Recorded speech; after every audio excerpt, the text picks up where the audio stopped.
జరుగుతుంది. దీనిలో భాగంగా మనకు చాలా కమర్షియల్ కాంప్లెక్స్లు వస్తున్నాయి. చూసినట్టయితే చూడండి, కపిల్ గ్రూప్ అని, టచ్ ఫ్యాషన్స్ అని, గంగా భవాని, ఇలా కమర్షియల్ కాంప్లెక్స్ అన్నీ కూడా మనకు చాలా వచ్చినాయి. దీనివల్ల మనకు ఉన్నటువంటి సబ్స్టేషన్ ఫీడ్ చేస్తున్నటువంటి ఒక ట్రాన్స్ఫార్మర్ ఏదైతుందో ఆ ట్రాన్స్ఫార్మర్ మనకు కొంచెం ఓవర్లోడ్ అయిపోయింది. దానివల్ల ఏమవుతుందంటే మనకు లో వోల్టేజ్ సమస్యలు వస్తాయి. అట్లాంటి వాటిని మనం తగ్గించడం కోసమని ట్రాన్స్ఫార్మర్ రిలీఫ్ చేయడం కోసమని అదనంగా మనం ఒక 100 kV ట్రాన్స్ఫార్మర్ పెట్టాం. దీనివల్ల ఇక్కడ అయితే స్ట్రీట్ లైట్ కొత్తగా వేశారు. దాన్ని కూడా మనకు దానివల్ల లోడ్ అవుతుంది. అటువంటి లోడ్ను కూడా తగ్గించుకోవడానికి ఈ ట్రాన్స్ఫార్మర్ చాలా యూజ్ అవుతుంది. ఈ పట్టణంలో ఇంకా చాలా అభివృద్ధి కార్యక్రమాలు చేస్తామని ఎన్పీడీసీ తరఫున మీ అందరికీ చెప్తున్నాను. వినియోగదారులందరూ కూడా ఎక్కడైతే 1 కిలోమీటర్ల పరిధిలో మీరు కనుక మీటర్ కట్టుకున్నట్టయితే కనుక మేమే ఉచితంగా 4 స్తంభాలు వేసేసి వైర్లు లాగుతామని ఈ అవకాశాన్ని వినియోగించుకోవాలని కోరుతున్నాం. వేములవాడ పట్టణం మున్సిపల్ 10వ వార్డులో మరి గత కొద్ది రోజులుగా ప్రజలు విద్యుత్తో చాలా ఇబ్బంది పడిన పరిస్థితి.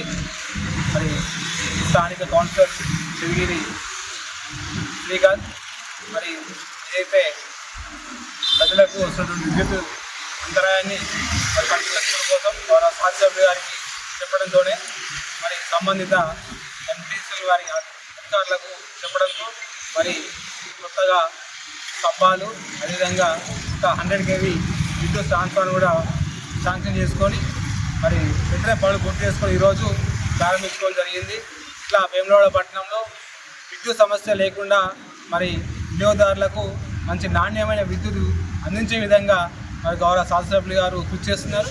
మరి ఇంకా సంబంధించిన వార్డు కౌన్సిల్ కానీ మరి ప్రజలు కానీ విద్యుత్ సమస్య ఉన్నట్టయితే మరి ఖచ్చితంగా ఎంపీఎస్ ద్వారా మరి యొక్క సమస్యను తీర్చే విధంగా పనిచేస్తారని తెలియజేసుకుంటూ మరి ఇంత పెద్ద కార్యక్రమాన్ని మరి చెప్పగానే వెంటనే చేసినటువంటి ఈ ఎంపీఎస్ డిఐ గారికి, ఏఈ గారికి, సంబంధిత సిబ్బందికి అందరికీ హృదయపూర్వక ధన్యవాదాలు తెలియజేసుకుంటూ మరి వేములవాడ పట్టణంలో ఇంకా మిగిలిపోయిన సమస్యలు కూడా మరి త్వరలో చేస్తామని తెలియజేసుకుంటూ ఒక ఎంపీఎస్లో వచ్చిన తర్వాత మరి విద్యుత్ వినియోగదారులకు సులభమైనటువంటి మరి మంచి అవకాశాలు తీసుకోవడం జరుగుతుంది.